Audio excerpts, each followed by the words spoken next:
Hi, it's Cindy recording part 2 of the Chapter 7 Handbook Exercises review. I remembered after I closed part 1 that I did not go over the guideline that would be applicable in the case of acute and chronic cervicitis. Each unique ICD-10-CM code may be reported once for an encounter. So this applies to bilateral conditions when there are not distinct codes identifying laterality, or two different conditions, which is true in this case of acute and chronic cervicitis, two different conditions classified to the same ICD-10-CM diagnosis code. So in other words, you only report it once.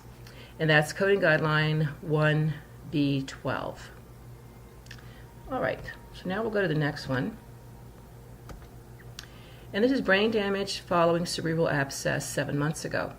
Exercise 7.7, number 3. Looking at our pathway, damage is our main term, brain our subterm, and it is non-traumatic because it's an abscess, it's an illness. It's not an accident or brain injury in the sense of someone being hit in the head or sustaining a head injury during an accident. So G939 is our code for the brain damage, and then for the abscess, we're going to actually look up sequela. So let's move to our document camera, and here's damage, brain, non-traumatic, G939. So if we turn to G939,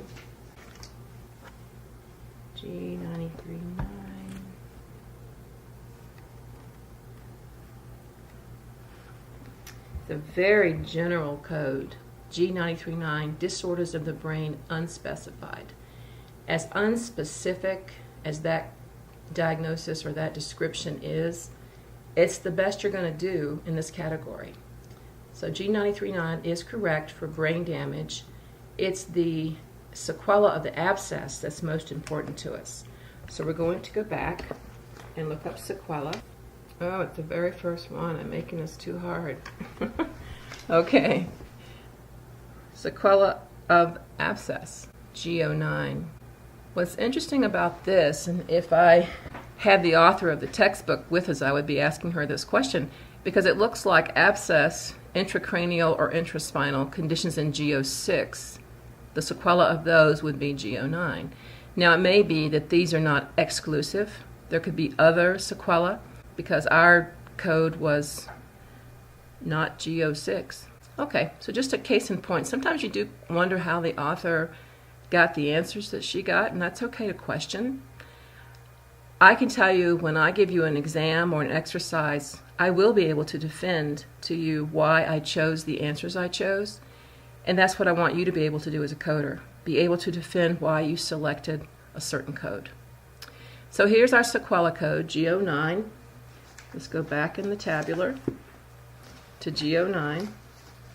Sequela of inflammatory diseases of the central nervous system. And since the brain is considered to be part of the central nervous system, this is the right code. Again, here is the same situation where I would be questioning this author, because it says G09 is to be used to indicate conditions whose primary classification is to G00 through G08 as the cause, themselves classifiable elsewhere. The sequela include conditions specified as residual. So this part I still question a little bit, but this part we have right. Code the first condition resulting from the sequela of the inflammatory diseases. So the first condition we coded was the brain damage, and then here's our sequela code. So that might be something I will look through the coding clinics to see if I see any clarification on that.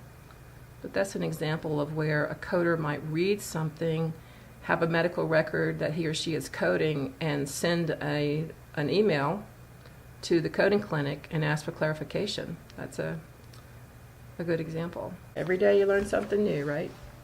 Now I want to talk about which guideline is applicable in this case. And this is the one I chose. The coding of the sequela generally requires two codes sequenced in the following order. The condition or nature of the sequela is conditioned first, and the sequela code is sequenced second, which is what we did here. Our next exercise is 7.7 number 12, borderline hypothyroidism. And if we look up hypothyroidism in our index, it is E03.9.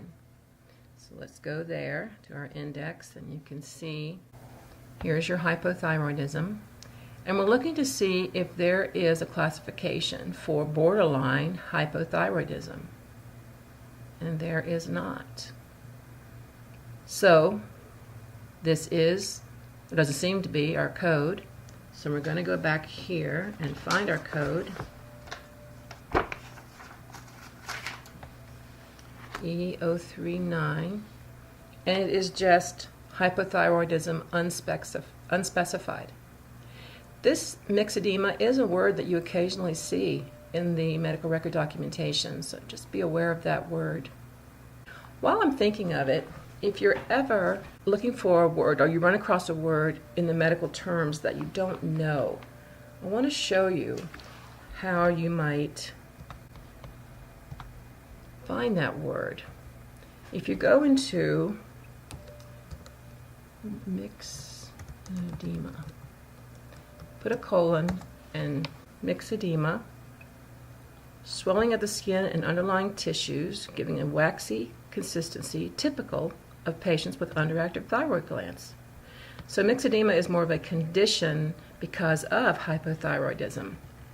But just think of this sometimes when you're looking up a quick medical term. If you just go into your Google search engine, type in your word, put a colon after the word, and search, you get your definition.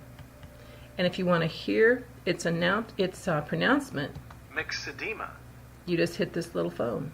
Myxedema. Isn't that neat? I use this tool probably at least once a day, looking up a word or it's usually medical terms, because the medical literature is always growing, and no matter how much you know, new terms are coming on the horizon, as well as new medications, new chemicals being used in different chemotherapies. So it's just a good idea to use this as a search engine tool. All right, just wanted to show you that while I was thinking of it. So, back to borderline hypothyroidism. Here is the guideline for that. If the provider documents a borderline diagnosis at the time of discharge, the diagnosis is coded as confirmed, and this would be inpatient, obviously, unless the classification provides a specific entry. And we'll go over that in just a few minutes. Borderline diabetes. There is a code for borderline diabetes. And this particular guideline is coding guideline 1B17. And here's that borderline diabetes that we were mentioning. It is code 73.09, but in the alphabetical index, it's borderline. Under that is diabetes. Under that is R7309. So if we go to the alphabetical index, our main term is borderline, and here's diabetes, R7309. Someone brought to my attention, a professional coder brought to my attention, that using the main term borderline, there are 5 conditions. So it's probably a good idea, if you're going to be coding for a living, that when you would see the term borderline in the literature, that you would know that it's only these 5 conditions, that there's a unique code for borderline. Otherwise, that coding guideline applies where borderline is not even considered in your diagnosis. You would just go to the main term. So here we go, R7309. Let me go back in the tabular and look up R7309. Let me see it right here. So, oops, no, that's not right. R7309. Here we go. R73.09, other abnormal glucose. Prediabetes is one of those terms. So this is how borderline diabetes, it's not an E code, which many of the diabetes codes are. It's rather an abnormal lab, an abnormal symptom code. In this case, abnormal glucose. And back to our guideline. It's the same guideline we used in the previous exercise, but this one is related directly to the borderline diabetes. If the provider documents a borderline diagnosis at the time of discharge, the diagnosis is coded as confirmed unless the classification provides a specific entry. For example, borderline diabetes.